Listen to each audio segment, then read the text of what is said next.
Yaptım çekinimi. Boarding pasımı aldım. Şimdi bugün hem Türkiye hem Malezya turizmi için gerçekten çok özel bir gün. Götür abi. Bayağı iyi. Gerçekten. Mehmet abiyle bugün can yoldaşlığı yapacağız. Bol saat beraberiz. Hem vizesiz hem de sıra beklemeden ülkeye giriş yapmanın ayrıcalığına varacağım. Eğer herhangi bir AirAsia uçağına binecekseniz şunu bilmeniz gerekiyor. Yalnızca 7 kilo taşıyabiliyorsunuz diyor. Erken geldim.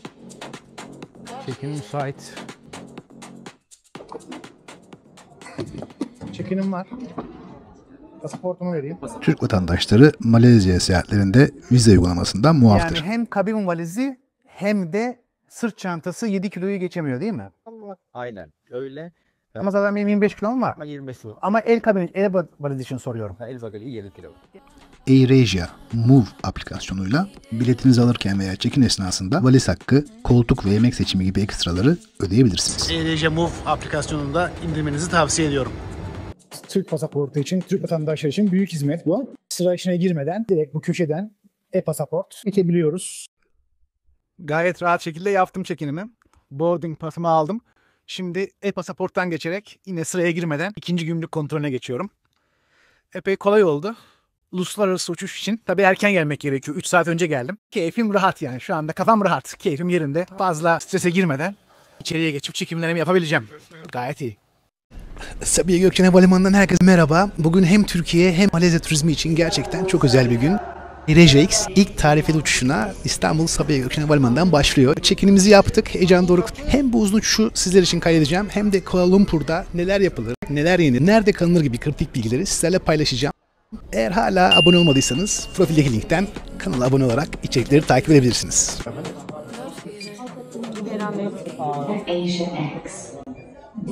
Bu kapı başka kapı. Güneydoğu Asya'da birçok farklı destinasyona transit aktarması olması AirAsia X'i farklı kılıyor tabii ki. Kuala Lumpur'u da keşfedeceğiz 3 gün boyunca. Uzun gövdeli bir uçak. Zaten benim koltuğumda 54D.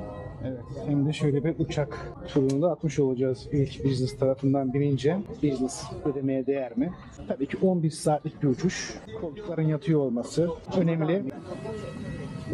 İşte buradan var. Burası standart giriş. Bunlar normal ödemesini yapmış, almış önceki koltuğu var. Ekonomi ile business arasında çok bir fark gördüm mü görmedim. Ekonomi de çok rahatsız görünmedi gözüme. İşte en arkaya kadar gelmişiz ama bak bizimkilerde güzel değişik renk.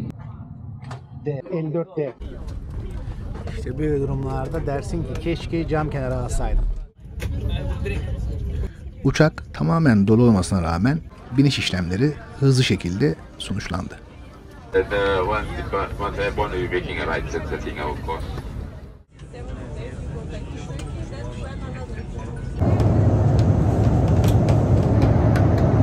Yemek servisi başlıyor birazdan. Şimdi yemek servisine hazırlanıyorlar. Önceden rezerve edilen yemeklerin dağıtımı yakında başlayacak.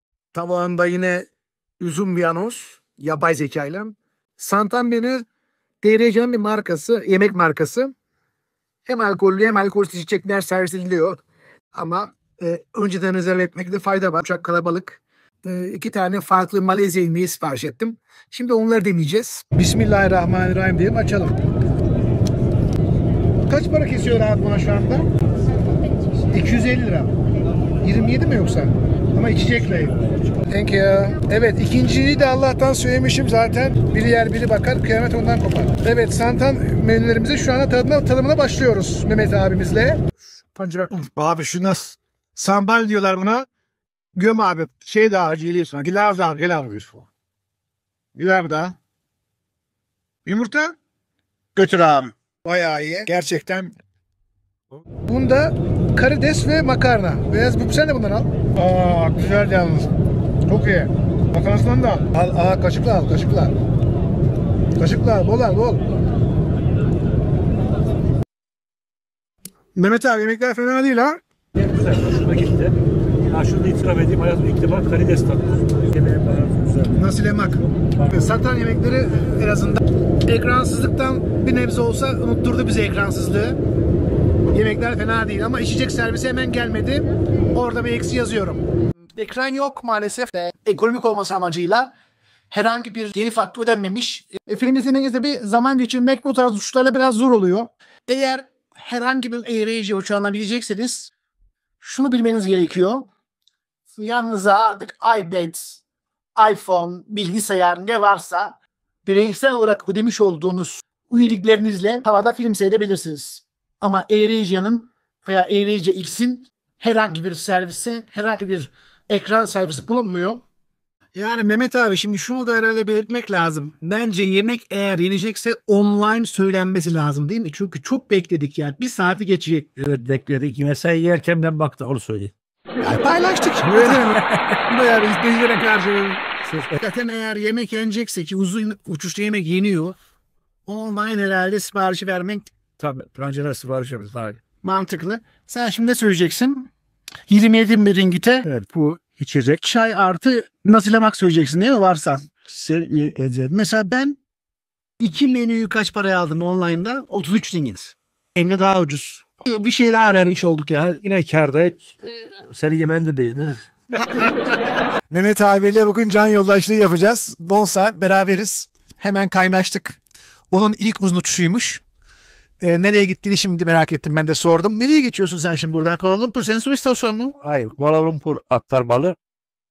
Filipinlere geçeceğim. Ya bu Kaç gün kalacaksın Filipinler'de?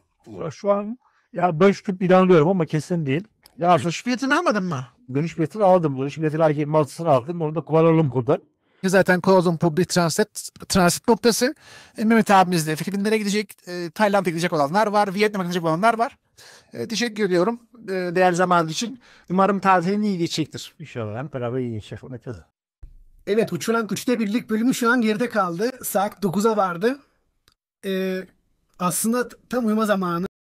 Uyuyup bir 4 saat 5 saat gibi inişe yakın uyanırsak bence jet lag'ten kurtuluruz gibi geliyor bana. Şimdi bize iyi uykular. Size de uçuşun 2. bölümünde iyi seyirler.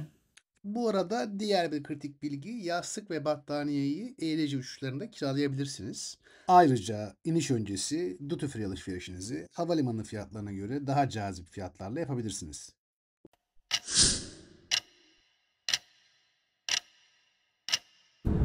Aldık biraz. Şimdi inişe geçiyor artık uçak. Kuala Lumpur havalimanına indiğimizde de ne kadar kolay şekilde gümrük geçiş yapacağımızı size anlatacağım ve göstereceğim. Biliyorsunuz bizi istemiyor zaten Türk pasaportuna. Kulaklarım bayağı tıkandı. Hafiften bir yorgunluk var. Şimdi iniş zamanı. Saat şu anda bize göre 3:20. Aydınlık hava. Diğer saate göre 8:20 herhalde. 5 saat olduğuna göre otelimize geçeceğiz. Biraz dinleniriz yine daha sonra Malezya Kuala Lumpur sokaklarından sizlere canlı yayınlarla.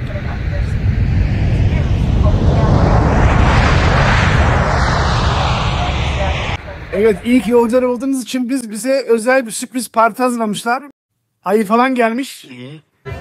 Malezyalılar benden hiç böyle daha bu kadar mutlu görmemiştim. Selamat datang.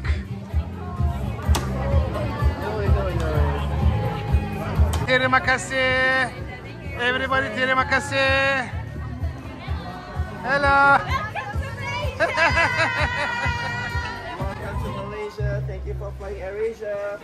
Hediyemizi aldık. Şimdi pasaport kontrolüne doğru ilerliyoruz. Gerçekten güzel bir sürprizdi. İnternet işini Esim hallettim. Taksiyi de Grab'ten halledeceğim.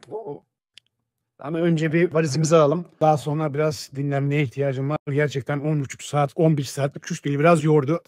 Biraz dinlenip daha sonra yeniden sokaklara çıkıp sizlere Kuala Lumpur sokaklarını göstermek istiyorum. Ama bu bölümde havalimanında sonlandıracağım. Buraya kadar izlediyseniz kanala abone olmayı, videoya yorum yapmayı ve videoyu beğenmeyi unutmayınız diyorum. Teşekkür ediyorum. Türk pasaportunun değerli olduğu bir ülkeye gelmek beni çok mutlu etti. Kuala Lumpur, Malezya'ya iniş yaptım ve beni çok şaşırtan bir şeyle karşılaştım. Burada pasaportlar gelişmiş ülkeler ve diğerleri olarak ayrılmış. Ben de Türk pasaportumla hem vizesiz hem de sıra beklemeden ülkeye giriş yapmanın ayrıcalığına varacağım. Gerçekten çok faydalı bir sistem. Siz de Malezya'ya gelirseniz bu sistemi kullanmayı unutmayınız. Malezya'ya varışta online olarak doldurulan form sonrasında siz şekilde ülkeye giriş yapabilirsiniz.